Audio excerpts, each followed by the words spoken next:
So many small business owners and entrepreneurs wonder how they should best use social media. That's the topic this week, coming right up.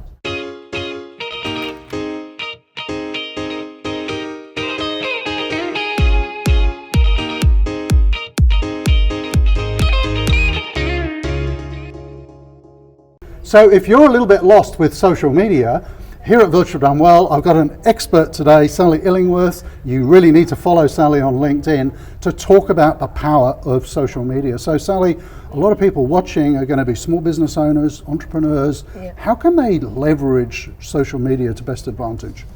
I think the best place to get started is understanding that you need to be present there, right? Like particularly for small business who you tend to not have these great budgets that you can work with. And from an entrepreneur's perspective, you're sort of just getting started, so you probably don't have a budget at all. So I think the first thing is understanding you need to be present there. You need to be present there to be a part of the, I suppose, decision-making process for your target prospects. Or from an entrepreneur's perspective, it might be you're trying to raise investment for something. You can't be considered by investors if there's no awareness about you. So I think that's the first step. And then the second step is getting clear on what you want to use social media to achieve. So for example, is it to drive website visits? Is it to increase your mailing list? Is it to actually generate leads or clients? So that's probably the best place to get started, Rob. Okay. And can we put a link below to maybe your website where people can get some more information? Yeah, of course, illingworthmedia.com. So we'll add that in. You know, one of the things that people really struggle with is producing content. Yeah. And in fact, there's a couple more videos on the channel about creating video. So what would you say to people who struggle, not just with video, but maybe written content, struggle just to kind of get started? How do you motivate people to get going?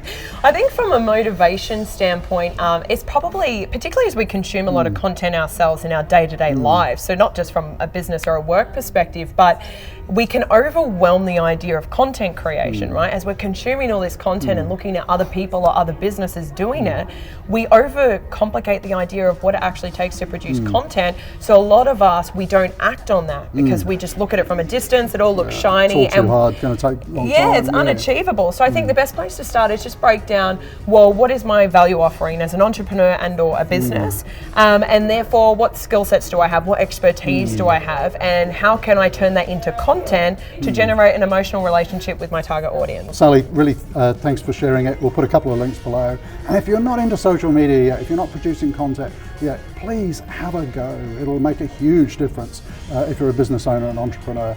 And even, to be honest, a corporate employee. We've been talking to corporate employees today. You know, they will get huge value from spreading their sphere of influence to customers and suppliers. Content is a great way to go and get cheap attention from the people that you need and want to get in front of.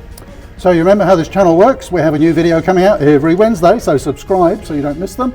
If you have any comments, do comment below. We'll do our best to answer those as quickly as possible. Do like, share, because it's only then that we know what content you like and we can make more of it. So Sally, thanks so much, very much for sharing those tips. Thanks and we'll for see you having next me, week. Rob.